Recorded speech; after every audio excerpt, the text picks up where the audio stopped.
Moving on from question 2 of logical reasoning drill set number 5 over at lawhub.lsac.org. We've got our highlight tool ready to go as always, and we're going to identify what the question task is before engaging the information on the left. So number 3 reads, each of the following, if true, helps to explain the phenomenon described above except. So I'm going to highlight in two colors. We want to help to explain the phenomenon, whatever the phenomenon is, but I'm going to highlight in pink this exception term because this is the trick of a question such as number 3. We have 4 answer choices that are going to ultimately help to explain whatever the phenomenon is, but we're not selecting any of those 4. We're supposed to select the one answer choice that doesn't help to explain the phenomenon. Now, because we're looking at a paradox, we may consider just using 2 different highlight colors on the left-hand side so that we can understand both parts of the paradox very clearly as we engage those answer choices. So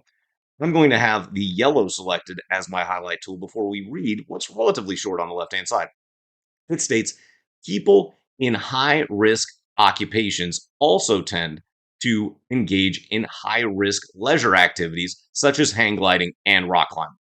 So we've got high risk occupations, and we'll switch to the orange here, engage in high risk leisure activities. So we need to link these two ideas. Why is it that people in high risk occupations also engage in high risk leisure activities? We don't want to predict specifically what those options might be. There's got to be a lot of them. 4 of them are going to help explain from the answer choices. Thank you for watching this question explanation video from LSAT drill number 5 over at lawhub.lsac.org.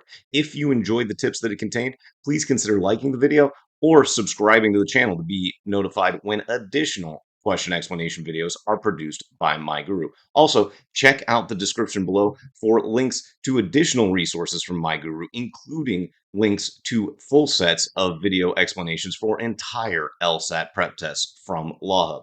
But for now, let's get back to this question explanation. Reading choice A, people who would be bored by low-risk occupations would also be bored by low-risk leisure activities. Well, I mean, low-risk occupations matches low-risk leisure activities, helps to explain why if you're in a high-risk occupation because you're bored by a low-risk occupation, you'd also be bored by low-risk leisure activities. That absolutely would help explain the phenomenon. We've got it highlighted in orange as accomplishing the task in the affirmative, but not being the right answer that we want to select because of the exception task, and we eliminate A as such. Next, choice B, a below average ability to calculate risk makes people more likely not only to seek out high risk leisure activities, but also high risk jobs. Okay, you're going to seek out high risk leisure activities and high risk jobs at the same time. That matches the structure on the left, so we can eliminate choice B as helping to explain the phenomenon as well. Then choice C, people who enjoy excitement are drawn both to high risk jobs and to high risk leisure activities. Again, that aligns the two situations on the left hand side, so we can eliminate choice C as helping to explain the phenomenon. Then choice D, people in certain low risk occupations tend to engage in high risk leisure activities. Well, that right there is our exception. First off, certain low risk occupations. Which are they? I don't know.